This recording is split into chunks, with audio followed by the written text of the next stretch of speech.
नमस्कार साथियों, मैं ओंकार गोस्वामी आपका इस चैनल पर हार्दिक स्वागत और अभिनंदन करता हूं। आज के इस वीडियो में हम पढ़ने वाले हैं हिंदी साहित्य के इतिहास लेखन की परंपरा के बारे में। हिंदी साहित्य के इतिहास लेखन की परंपरा टॉपिक है वह विभिन्न प्रतियोगी परीक्षाओं में शामिल रहता है जहां पर हिंदी विषय होता है, या फिर कहें कि जो हिंदी के विद्यार्थी हैं जो हिंदी विषय से परीक्षा दे रहे हैं उनके लिए हिंदी साहित्य के इतिहास में जो पहला टॉपिक है वो यही होता है। तो ऐसे महत्वपूर्ण टॉपिक को हमने एक समेकित रूप से आपके सम्मुख प्रस्तुत किया है, विभिन्न पुस्तकों से सामग्री को एकत्र करके, और जो परीक्षोपयोगी सामग्री है उसको बड़े सरल तरीके से प्रस्तुत करने का प्रयास किया है। आप इस वीडियो को अंत तक देखते रहें ताकि आपके जो है जितने भी क्वेरीज हैं वो सारी उनका समाधान हो जाए, और यदि फिर भी आपके मन में कुछ संशय रहता है, कुछ प्रश्न होते हैं, तो आप कमेंट करके भी हमसे पूछ सकते हैं। तो आइए शुरू करते हैं यह वीडियो। हिंदी साहित्य के इतिहास लेखन का जो वास्तविक प्रारंभ है वो 19वीं शताब्दी में माना जाता है, लेकिन इससे पूर्व भी 84 वैश्वर्ण की वार्ता, 252 वैश्वर्ण की वार्ता और भक्तमाल जैसे महत्वपूर्ण ग्रंथ है वो प्रकाश में आए हैं।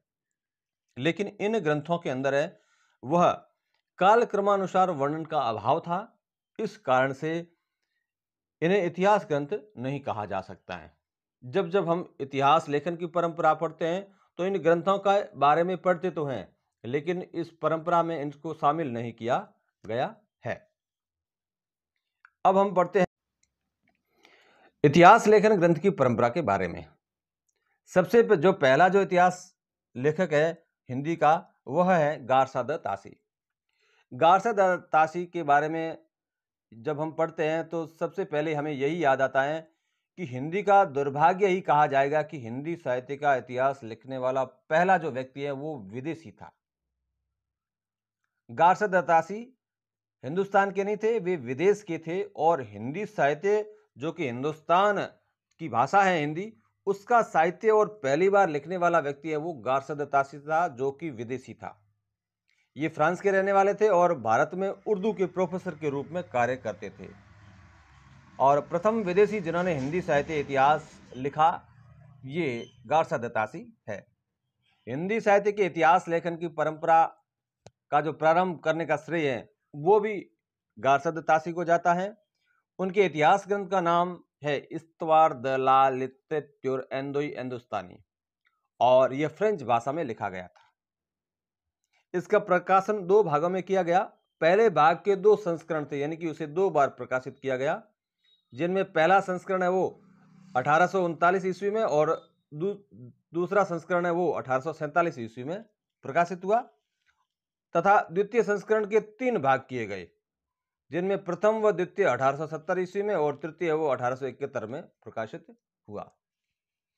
प्रथम भाग में कवियों के नाम एवं द्वितीय भाग में उनकी रचनाओं के नाम का उल्लेख है। पहली जो पुस्तक है उसमें कवियों के नाम है और दूसरे में उनकी रचनाओं का उल्लेख है।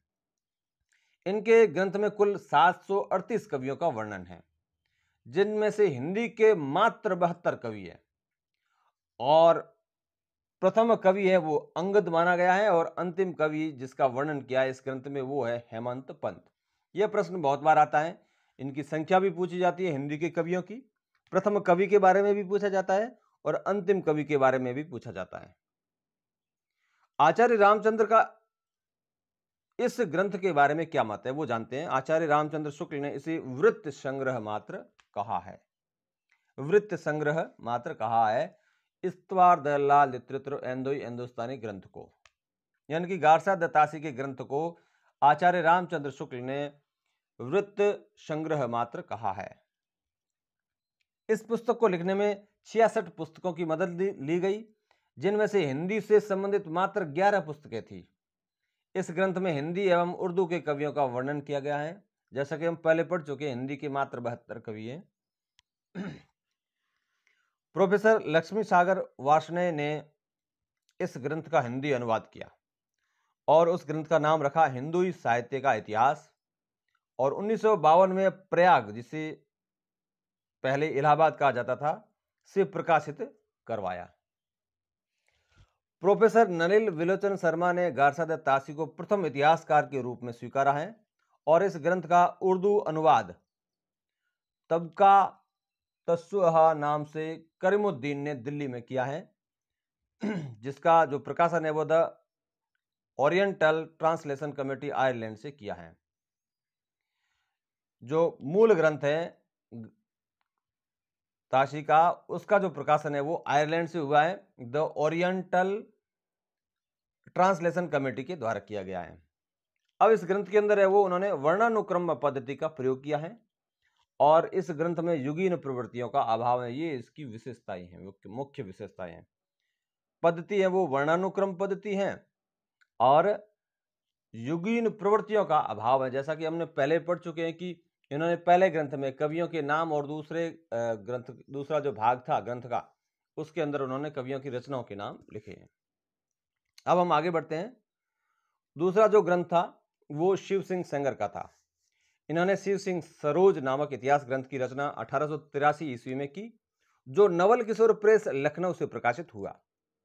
ये प्रथम भारतीय इतिहासकार थे और इस ग्रंथ में लगभग 1000 कवियों का वर्णन है, जिनमें अधिकतर संदिग्ध पाए गए हैं। इन्होंने भी वर्णानुक्रम पद्धति अपनाई और जिसमें तारतम्यता का अभाव था। शुक्ल जी ने इसे भी वृत्त संग्रह मात्र कहा है। पुष्पदत्त पुष्य या पुंड्र को हिंदी का प्रथम कवि माना है इन्होंने, और आदिकाल की प्रारंभिक सीमा 770 ईस्वी तक मान ली है। शिव सिंह सरोज से पूर्व किसी भी ग्रंथ ने इतने कवियों का परिचय नहीं दिया था। अतः शिव सिंह सरोज की हिंदी साहित्य का इतिहास का प्रस्थान बिंदु भी कहा जाता है। शिव सिंह सरोज जो ग्रंथ है उसे हिंदी साहित्य का प्रस्थान बिंदु कहा जाता है। यह भी पंक्ति महत्वपूर्ण है, बड़ी परीक्षा में आने योग्य है। अब हम पढ़ते हैं सर जॉर्ज ग्रियर्सन के बारे में।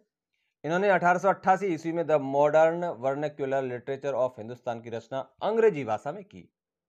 यह ग्रंथ विलियम जोन्स द्वारा 1784 ईस्वी में कलकत्ता में स्थापित एशियाटिक सोसाइटी ऑफ बंगाल की पत्रिका के विशेषांक के रूप में प्रकाशित हुआ।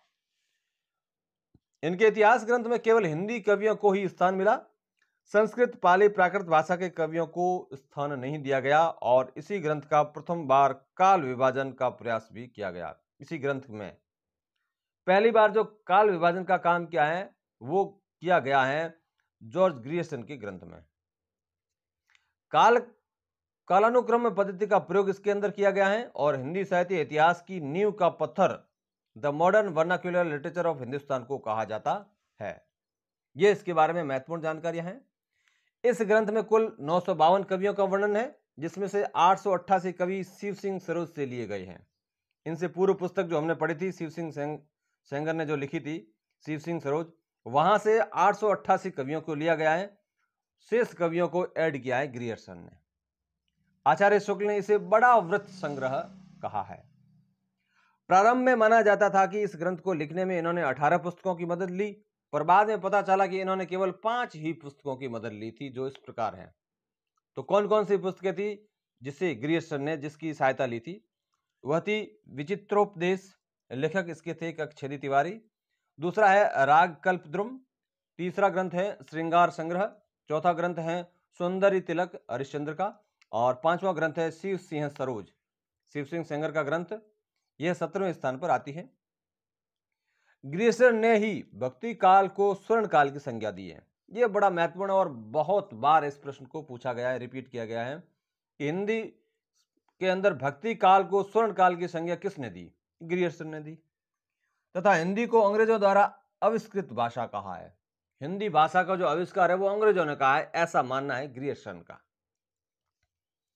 रस को इन्होंने स्टाइल कहा है। जो हम हिंदी साहित्य में काव्य शास्त्र के अंतर्गत रस पढ़ते हैं, उसको ग्रियर्सन ने स्टाइल, जिसको हम हिंदी रूपांतरण जिसका शैली होता है, वह कहा है। इन्होंने अपने इतिहास ग्रंथ को 11 अध्यायों में विभक्त किया है, और इस अंग्रेजी इतिहास ग्रंथ का हिंदी अनुवाद किशोरीलाल गुप्त ने किया है। नवंबर 1957 ईस्वी में हिंदी प्रचारक पुस्तकालय वाराणसी से अनुदित किया है किशोरीलाल गुप्त ने इस ग्रंथ को। ग्रियर्सन ने 1902 से 1909 तक भारतीय भाषाओं का सर्वेक्षण किया भारत के अंदर, और उन्होंने तुलसी का वैज्ञानिक अध्ययन किया एवं 1886 से 1921 तक तुलसी पर लगभग 1 दर्जन फुटकर निबंध लिखे। इनका वाचन सर्वप्रथम प्राच्य विद्या विशारद वियना ऑस्ट्रिया में किया गया। ये इनकी उपलब्धियां हैं ग्रियर्सन की। अब हम पढ़ते हैं मिश्र बंधु को। इनके ग्रंथ का नाम है मिश्र बंधु विनोद। और मिश्र बंधु 3 भाई थे। तीनों के नाम इस प्रकार है: श्याम बिहारी मिश्र, गणेश बिहारी मिश्र और सुखदेव बिहारी मिश्र। इसलिए इन्हें मिश्र बंधु कहा जाता है। यह ग्रंथ 4 भागों में प्रकाशित हुआ। पहले 3 भाग है वो 1913 में प्रकाशित हुए और हिंदी नवरत्न पुस्तक जो 1910 में इन्होंने लिखी थी, इन्हीं 3 भागों का पूरक बनकर आई। जबकि इसका चौथा भाग है वो 1934 ईस्वी में प्रकाशित हुआ।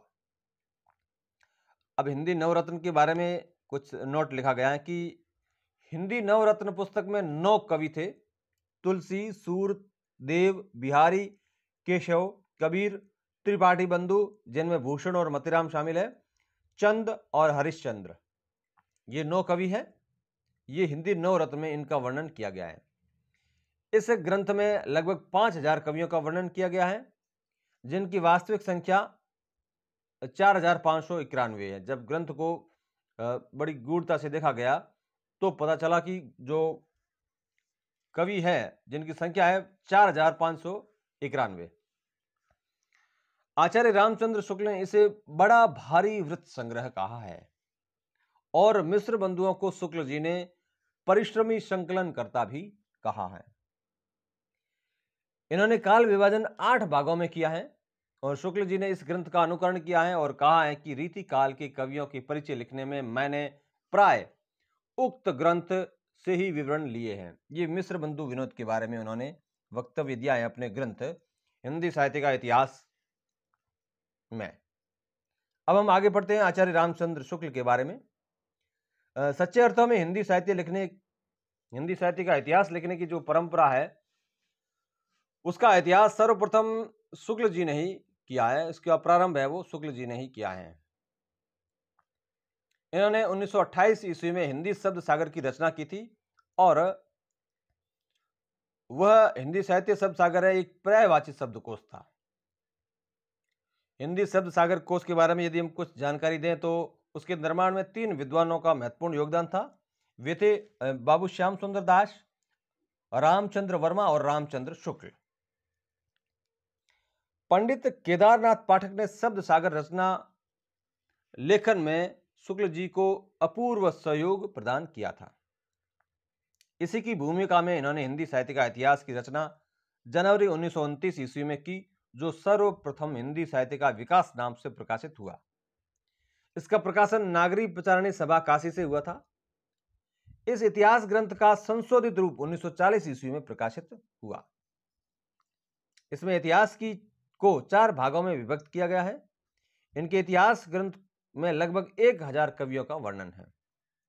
इस इतिहास ग्रंथ को लिखने में निम्न रचनाओं से सामग्री ग्रहण की है इन्होंने, और वह है मिश्र बंधु विनोद जिसे मिश्र बंधुओं ने लिखा था, हिंदी कोविद रत्नमाला जिसे श्याम सुंदर दास ने लिखा है, कविता कौमुदी राम नरेश त्रिपाठी की रचना है, ब्रज माधुरी शार ये वियोगी हरि की रचना है। इस ग्रंथ का आरंभ सिद्धों की वाणियों से किया गया है।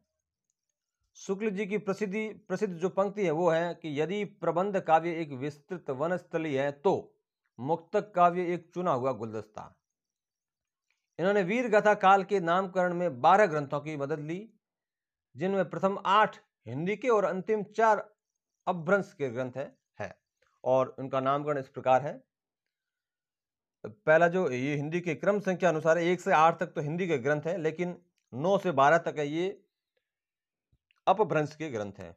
खुमान रासो दलपति विजय का ग्रंथ है जिसकी रचना है वो संवत 1180 में की गई। बीसलदेव रासो जिसके रचनाकार है नरपति नाल 1275 विक्रमी संवत में इसका लेखन हुआ। जयचंद प्रकाश भट्ट केदार ने लिखी।